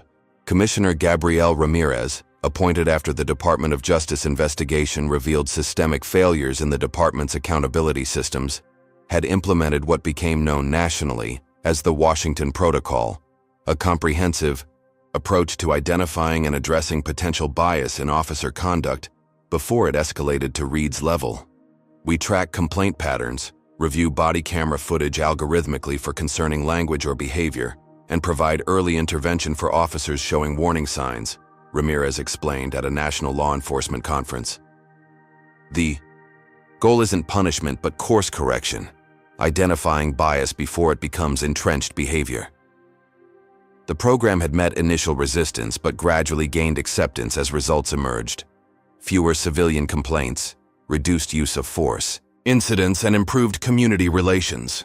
Other departments began adopting elements of the approach, recognizing that preventing another Reed served everyone's interests. Jessica Lawton, formerly Reed, had indeed remarried and welcomed a daughter. She had relocated to the Pacific Northwest, where her husband's software engineering career provided the stable, drama-free life she now appreciated fully. She maintained limited contact with support groups for family members of those involved in extremism, occasionally sharing her experience through written statements rather than personal appearances. The most important lesson I learned, one such statement read, was that love doesn't excuse enabling. By accepting Malcolm's small expressions of bias as harmless venting, I helped normalize views that eventually destroyed our lives and harmed others. True support sometimes means challenging, not accommodating harmful perspectives. The Johnson family's foundation had grown into a significant force for positive change, providing scholarships for minority youth entering service academies or law enforcement training, Robert and Margaret Johnson had transformed their personal tragedy, losing their son twice, first to war and then having his funeral marred by Reed's actions, into purpose-driven advocacy for the values Marcus had embodied. "Our son believed his uniform represented America's highest ideals," Robert often said at foundation events. "When those ideals are compromised by bias, we don't just fail individuals, we fail the principles that make service meaningful." General I.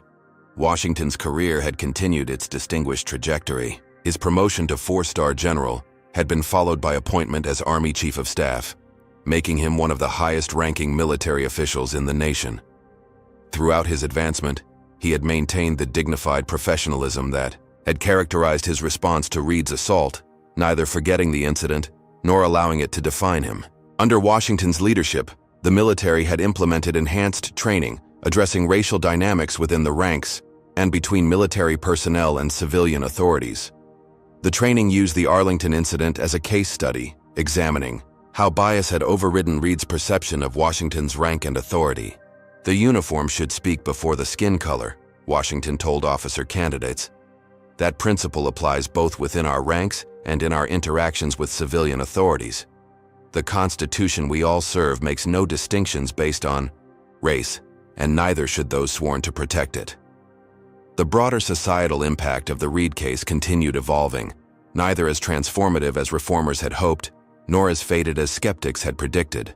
Police departments nationwide had implemented varying degrees of reform, with results correlating closely to the sincerity and comprehensiveness of their efforts.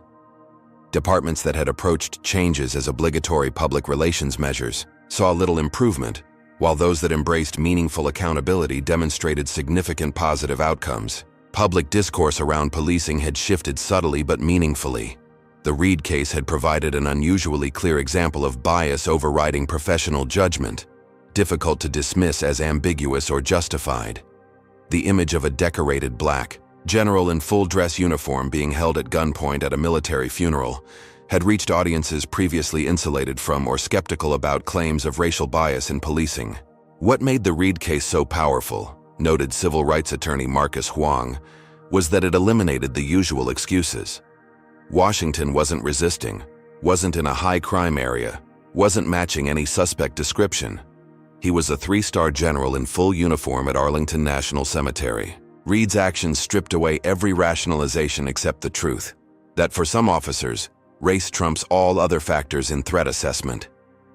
This clarity hadn't healed America's racial divisions, but it had made certain denials less tenable in mainstream discourse. The question was no longer whether bias affected policing, but how pervasive the impact was and what effective remedies might include. For Malcolm Reed, serving year 5 of a life sentence with the possibility of parole after 25 years, these broader developments remained abstract compared to the concrete reality of his incarceration. His daily life was defined by the rigid routines of maximum security, his social circle limited to corrections officers and the few inmates he encountered in the protective custody unit. Reed's earlier rage had gradually given way to a more complex emotional landscape. He still viewed himself primarily as a victim of political correctness and media sensationalism. Yet Washington's visits, especially the most recent one, had planted questions he couldn't entirely dismiss. In quiet moments in his cell, Reed sometimes found himself reflecting on Washington's parting words from their latest meeting. "The tragedy isn't just what happened to me or to you. It's what happened to the oath we both took to protect the same Constitution, the same people. Somewhere, your understanding of that oath became corrupted by beliefs that divided Americans into categories of worth and threat, based on skin color. Finding where that corruption began is your life's work now." Reed wasn't ready to accept this framing. To do so would require dismantling the identity and worldview he had constructed over decades. Yet the questions lingered, occasionally breaking. Through his defensive certainty, what if he had seen Washington's stars first? What if he had recognized sooner that his perception was filtering out information that contradicted his biased assessment? What if Jessica had been right about which aspects of his character were genuine and which were corrupted? These moments of reflection remained brief and inconclusive, but their very existence represented a shift from the absolute denial that had characterized his trial and early incarceration. Whether these hairline fractures in his certainty would eventually lead to meaningful insight remained uncertain. True reckoning would require a courage different from, but perhaps greater than, physical bravery. The courage to confront one's own most fundamental errors. As General Washington drove away from the prison that day, he considered Reed's journey and his own. Their lives had become inextricably linked through a moment of confrontation neither had sought, their paths diverging dramatically from that single point of contact. Washington had continued rising through distinguished service, while Reed had fallen from authority to imprisonment. Yet Washington took no satisfaction in this contrast. The case had never been about personal vindication, but about institutional integrity. The principle that authority must be exercised according to law and constitution rather than bias or prejudice.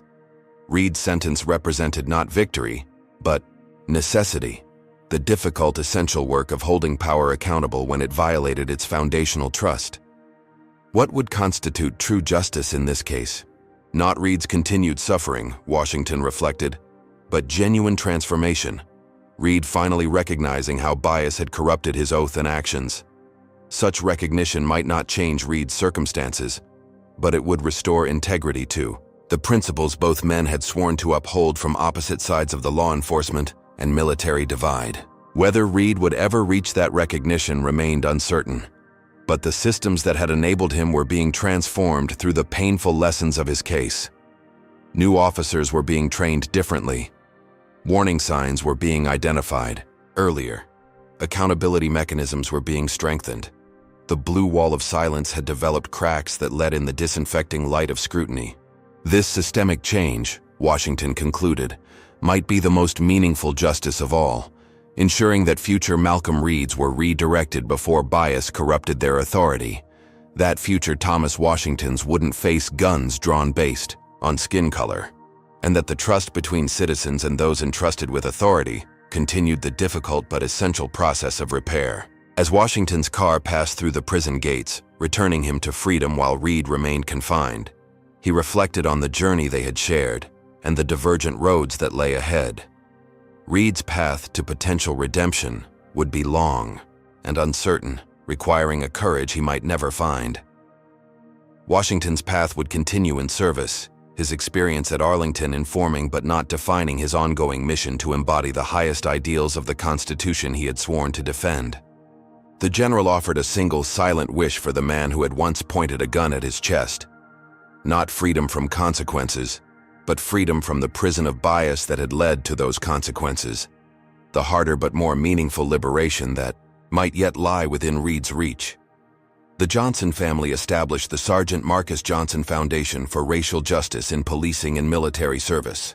The foundation provided scholarships for minority youth entering service academies or criminal justice programs, sponsored research on bias in authority institutions, and supported the families of fallen service members. What had begun in grief had transformed into a force for positive change, giving the Johnsons purpose amid their ongoing loss. Robert Johnson often spoke about this transformation at foundation events. "When we lost Marcus, we thought our story had ended," he would say. "When his funeral was disrupted, we thought our dignity had been stolen. But through this foundation, Marcus's story continues, and its meaning grows deeper with each life we touch." The national conversation sparked by the Reed case led to legislative initiatives in several states, addressing qualified immunity, civilian oversight of police, and transparency in complaint processes. Police unions fought these measures vigorously, arguing they would hamper effective law enforcement and endanger officers. The resulting debates were heated but substantive, forcing communities to confront difficult questions about accountability and authority. Activist organizations that had long advocated for police reform found new allies among moderate voters shocked by the evidence presented during Reed's trial. The video of a uniformed three-star general being held at gunpoint had reached audiences who had previously dismissed concerns about racial bias in policing as exaggerated. The Reed case created a watershed moment, explained Dr. Ayanna Wilson, a sociology professor specializing in criminal justice reform. When someone with General Washington's credentials faces such blatant discrimination, it becomes harder for skeptics to dismiss bias as perception rather than reality. 6 months after Reed's sentencing, the appeals process began. His new attorney, Clifford Bennett, a specialist in law enforcement cases, argued before the appellate court that prejudicial pretrial publicity had made a fair trial impossible. He particularly contested the admissibility of Reed's personal journal and online posts, claiming they represented protected speech unrelated to his professional actions. The 3-judge panel questioned Bennett aggressively about these claims. "Your client wasn't convicted for holding repugnant views," noted Judge Eleanor Simmons. "He was convicted for acting on those views while wielding state authority and a service weapon. Are you suggesting the First Amendment protects biased execution of police power?"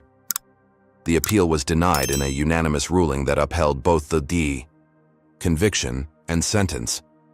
The written opinion specifically cited Reed's complete lack of remorse and fundamental misunderstanding of constitutional constraints on police authority as factors justifying the original sentence. Reed received the news of his failed appeal in his protective custody cell. For the first time, the reality of his situation began to penetrate his defensive rage. 25 years before parole eligibility. By then, he would be in his 60s, his youth and middle age consumed by incarceration. A prison psychologist noted in Reed's file that he was showing signs of depression, but still externalizing blame, identifying everyone from General Washington to Jessica to the liberal media as responsible for his predicament. Reed refused to participate in recommended racism awareness programs, dismissing them as brainwashing. 1 year after the sentencing, an unexpected meeting took place at Northern State Maximum Security Facility. Lieutenant General Washington, having received special permission from the Department of Corrections, visited Malcolm Reed in prison. The meeting had been arranged quietly, with no media notification at Washington's request. Reed was brought to an interview room, handcuffed and shackled as per protocol for maximum security inmates. When Washington entered in full dress uniform, Reed's expression registered shock, then immediately hardened into hostility. "I want to understand," Washington said after they were seated across from each other. "Not justify or excuse, but understand what happened that day and why." Reed sat in stony silence for several moments before responding. "You want understanding? How about understanding what it's like to have your life destroyed for doing your job? I was providing security. You were an unknown individual approaching a grieving family. I was in full military dress uniform with visible rank insignia. My name on the official attendance list," Washington countered calmly. "Would you have drawn your weapon on a white man in the same uniform?" "This wasn't about race," Reed insisted, though his conviction had established precisely the opposite. "It was about security protocols. The media turned it into a racial circus." Washington studied him thoughtfully. "Mr. Reed, I didn't come here to debate your guilt or innocence. The court has settled that question. I came because I believe in facing reality directly.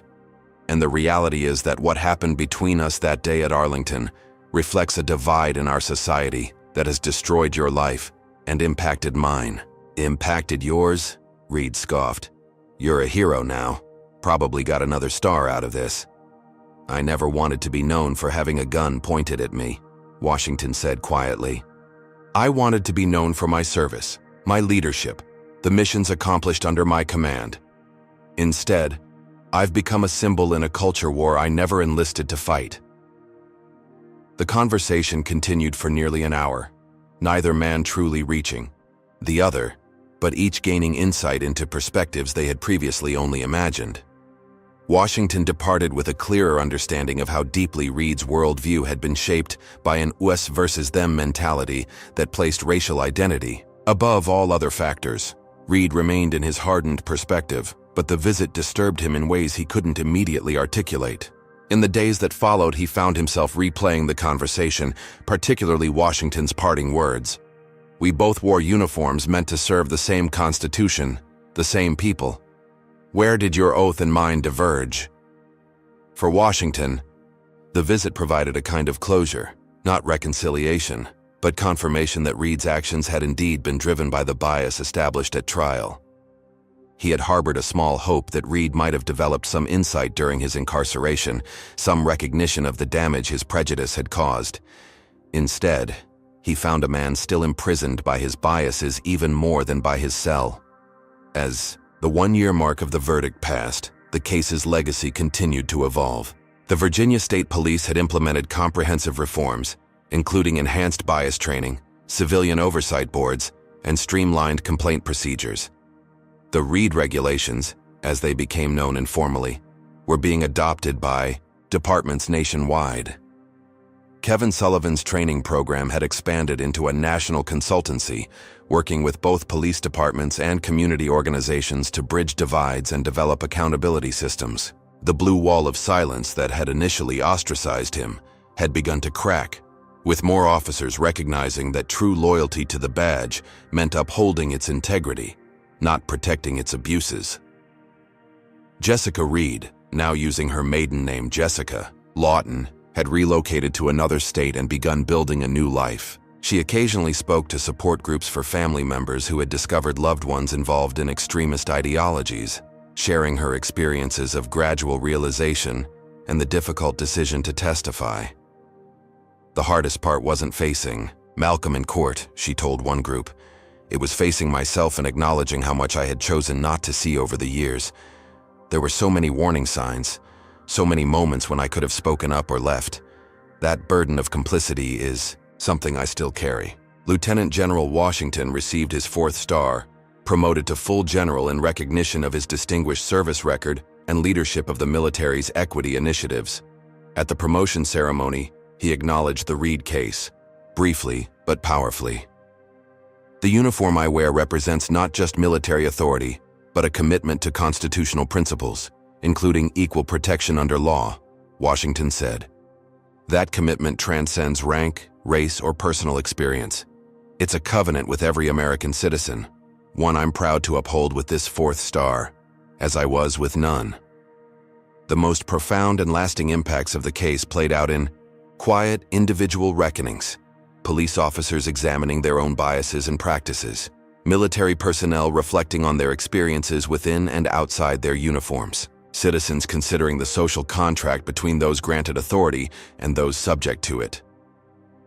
The case of Malcolm Reed had exposed fault lines in American society, but in doing so, had also created space for necessary conversations about race, authority, and accountability.